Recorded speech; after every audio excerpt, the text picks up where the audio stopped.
guys, ito na po, dumating na po ang ating tinatawag na V8 sound card. So para pang live streaming setup. So ngayon, atin ang bubuksan.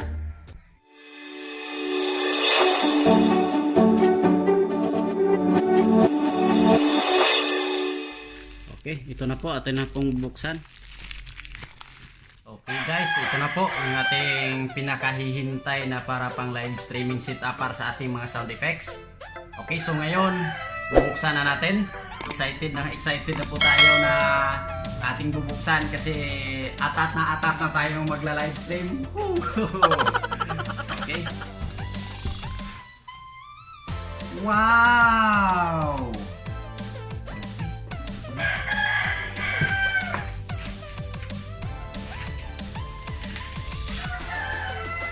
Wow, ito na.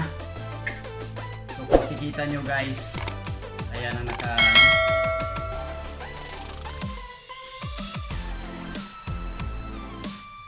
okay, so ayan. So ito na ang kanyang mga sound effects. Kung makikita nyo guys, ayan o, ayan. O yan, para klarong klaro. So kung makikita nyo, meron siyang, ito po ang kanyang adjustment sa microphone.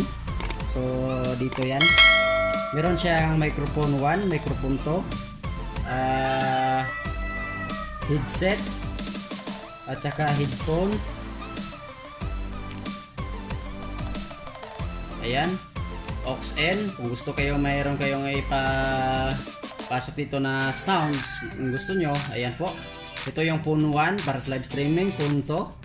Itong yung USB, ano yan, para sa computer. Kung gusto nyo ilagay sa computer para papunta sa YouTube, so pwede na ito.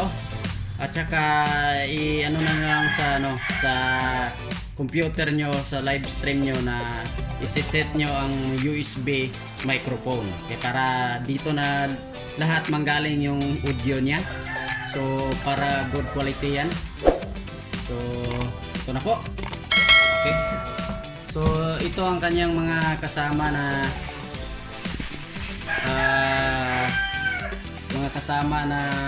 tinatawag natin na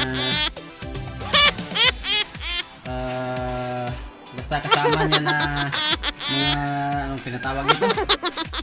Freebies. Ang tagal natin yung loading tayo. Okay. So ito yung type B na USB cord. Ito yung para sa pang computer. Ayan. Ito yan. So para sa computer to. At saka kung gusto kayo, may cellphone kayo, ito para sa pang recording, dalawa. Ayan. So dito po ating pong titingnan ang headphone. Baka magtataka kayo, mayroong headphone at headset.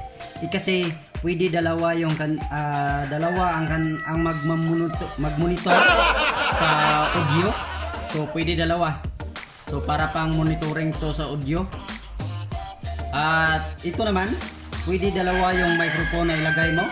So ito na po, swak na swak para sa ating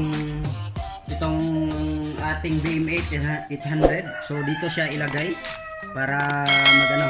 So ayan na po. At saka yung kanyang headset.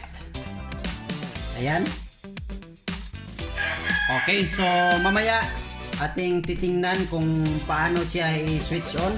Kasi hindi pa tayo marunong eh. So hindi pa natin alam kung saan dito yung power button. So titingnan muna natin. Okay, so magantay lang kayo sa aking next video kung paano natin i-on ang ating paano natin i-on ang ating live stream audio interface BM8 sound card. Okay? So maraming salamat mga kapindot at abangan nyo ang